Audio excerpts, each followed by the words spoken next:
Are you easily distracted that being productive in your business is a struggle?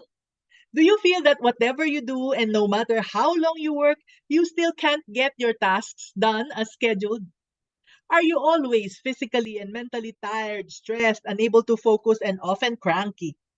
If so, you are in the right place because in this video entitled 4 Simple Tips to Be Productive in Your Business, you learn how to focus more, accomplish more in less time, have a balanced life, and still have a successful growing business.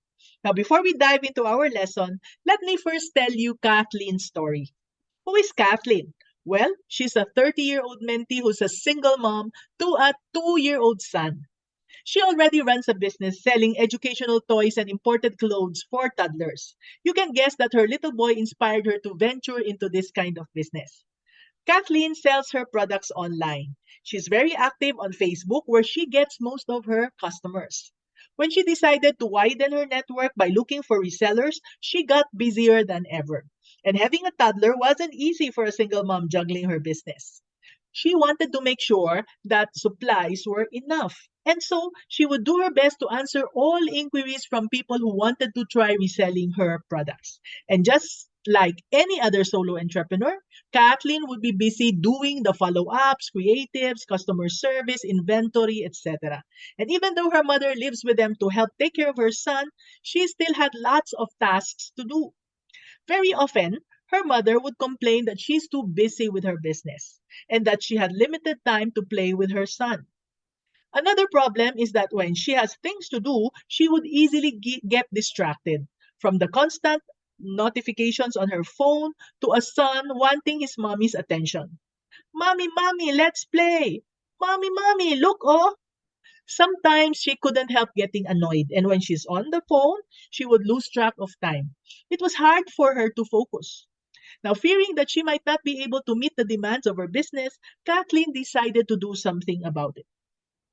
Mommy and I'm ashamed to say this, but I admit that I would often lose track of time scrolling on my phone. 1 minute I'll be answering inquiries, and soon I'll be looking at posts and videos just for a bit of entertainment, and then I'd realize that I've already wasted 45 minutes. I'd feel guilty for being unproductive. I'm sure you can relate with Kathleen. Why do we get distracted? You see, we usually get distracted when we're tired or stressed. Do you know that distractions are actually our way of coping? Now, in Kathleen's case, she realized that she was doing the work of more than one person. This made her exhausted and stressed most of the time. Mommy, and I know what I'm supposed to do, but the problem is that I can't bring myself to do it. All I want is to do them right away so I can enjoy more free time. So I asked Kathleen, other than other online distractions, do you find yourself doing any of these typical time wasters for business owners like constantly checking emails or private messages, multitasking, interruptions, pleasing everyone? And she replied yes to all these. Now, how do we let go of the things that don't help us get our tasks done? Is time management the answer? At first, she thought that improving her time management skills would do the trick, and that's what she did. Kathleen even downloaded apps that will help her manage her time better. But still, she didn't have the discipline to be more productive. If I can't manage my time, then what else should I do? She asked in exasperation. Many of us have the same problem, right? As they say, time management is the effective use of our time to get our tasks done on schedule. From experience, time management is usually not the problem. It's also not the solution to being productive. You see, we cannot manage time.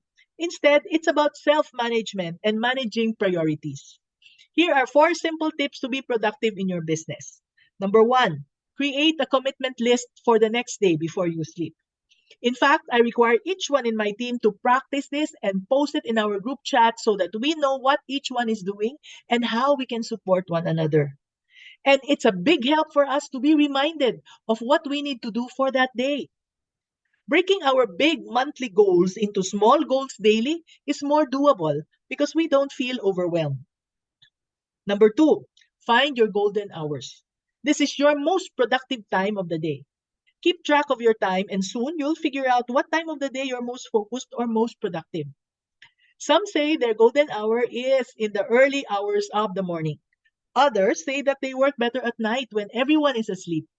Mine is from 1 to 3 p.m. when my husband is taking a nap and the TV is quiet. Number three, prioritize. Do the urgent and important tasks as soon as possible. For example, deadlines, pressing problems, last minute preparations. Sometimes we think that a certain task is urgent and important, but in reality, it's not. You can save that for another time or another day. Number four, delegate. Now, if you did all of the above and still things are not working for you, you may be doing the work of 10 people. When your business grows, you need to bring people in. Kathleen tried all three tips. It took her time to develop the habit, and she became more productive. But before long, she decided to just delegate. She decided to hire a part time virtual assistant to help her with product posting and inquiries. And Kathleen now enjoys helping resellers and selling more of her products. Even if she's busy, especially during mornings, she still manages to spend more time with her son when she's free.